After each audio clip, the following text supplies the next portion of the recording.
Hi, I'm Jessica Ann Pressler, licensed clinical social worker coming to you from the West Coast. Hi, Sylvia. Hi, Jessica. And I'm Sylvia Puentes, registered nurse, faith-based coach, and mentor coming to you from the East Coast. If you like our video content, hit the link to subscribe below. This week, we are discussing the malignant narcissist. This will be going along the same time that I introduce my blog at jessicaannpressler.com. And Sylvia and I do an Instagram Live on Friday about the same subject. How are you, Sylvia? I'm doing well. So we've already discussed the overt and the covert narcissist. And today we're discussing the malignant narcissist. What is the difference, or how is the malignant narcissist different from the other two? Well, a malignant narcissist can be overt or covert.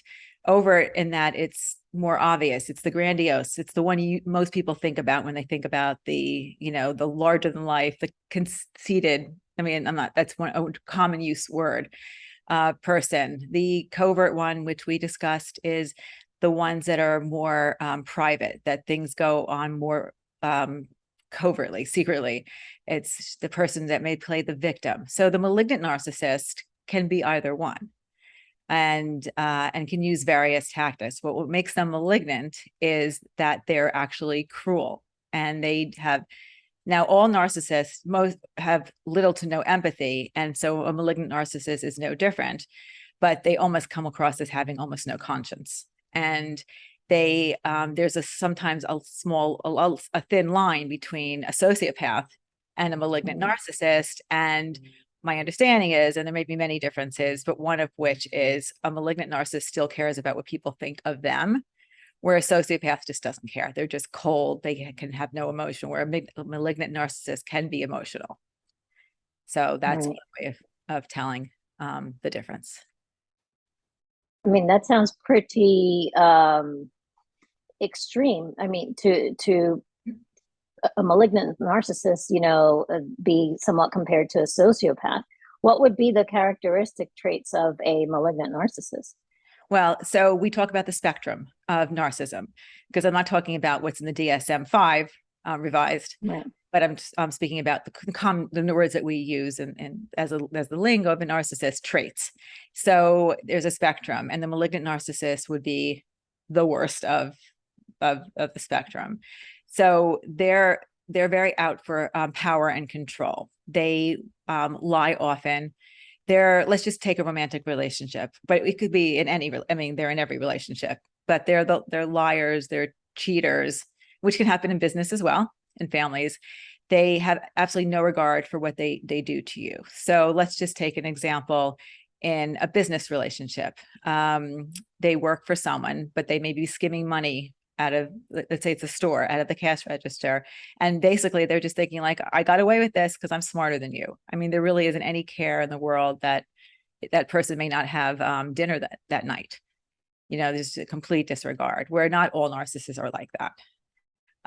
They like other ones, like other narcissists, they may somewhere inside have low self-esteem and may have had childhood trauma, which created who they are today. But that doesn't mean that they're not horrifically abusive.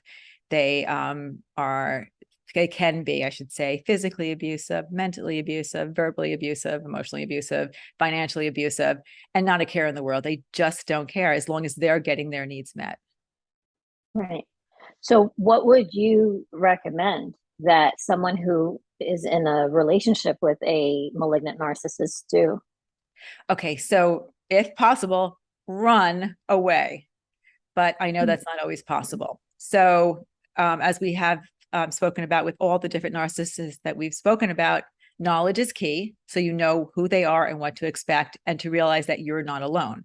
So boundaries, boundaries, boundaries. And if you can't do the boundary of completely cutting them off and run away because of many different reasons, it's family, they are the father of your children, you have to work for them and you're your boss, whatever it is, then you just don't emotionally engage somewhere inside, and it's hard to realize that what they say and do has to do with their own needs, and it's not personal to you. So don't try not to let them hurt you and they will try to hurt you.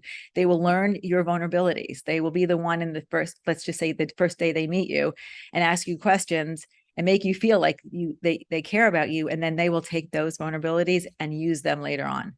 I mean, they really are cruel. And so the best thing you can do if you have to stay in the relationship is to have at least emotional boundaries so they can't hurt you. And it's easier said than done. It's almost impossible, especially if you love them. So honestly, the best thing you can do is remove yourself and cut them off completely. But again, life is life, and that's not always possible. And also, these are the ones that can be physically abusive. So if you're in, let's say, a romantic relationship and you do make those boundaries, make sure you're protected, make sure you get legal advice, make sure that you get that you set yourself up in a very safe place, because there is a risk of being hurt by some of them as well. Yeah. And, as you said, it's for the common person, let's say. I don't know how else to express that, but it is difficult to emotionally disconnect and yet still remain in a relationship with, whomever. Right. So this is such a difficult task. Yes. And then the other thing would be how important it is then to have that support system and that someone know what is going on. It is key to have that support system, someone to be there, someone to be your ears, someone to, make sure that you're trying to help you be physically safe. And if you do run away, they can protect you. Vital. Right. To someone to talk to. And you know what, with all my profession, I mean, I've been in relationships like this, and with all my knowledge, I couldn't cut it off. You get hurt. You're human. How do you not get hurt? It's just, the ideal to strive for is to be able to, if you have to stay in the relationship, minimal engagement, and try not to be emotionally affected. But again, it's not always possible. It's not easy. And usually, how soon into a relationship, let's say it's a romantic relationship, obviously not like a familial relationship, but how soon into the relationship would you notice, with the common person start noticing these signs? Well, it depends how good they are at what they do. And but many times they will love bomb you in some way. And so you're feeling the high, and all this is on purpose. I mean, they may feel the high too. I'm not saying they don't. And then when they start doing things that are painful and they don't care about it. So if let's say they'd say something, let's say they flirt with a woman right in front of you and you say it hurts you. If you're with a kind, compassionate person who's not a malignant narcissist, they will care about your feelings, and they will say, I'm so sorry that I hurt you, and I won't do that again. And they'll try not to do that again. If you're with a malignant narcissist, they couldn't care less that they hurt you. If anything, they like it. It's powerful. It's, makes them feel that you care about them, which makes them feel good about themselves. And they'll keep doing it. They won't care about how you feel. So that's one red flag.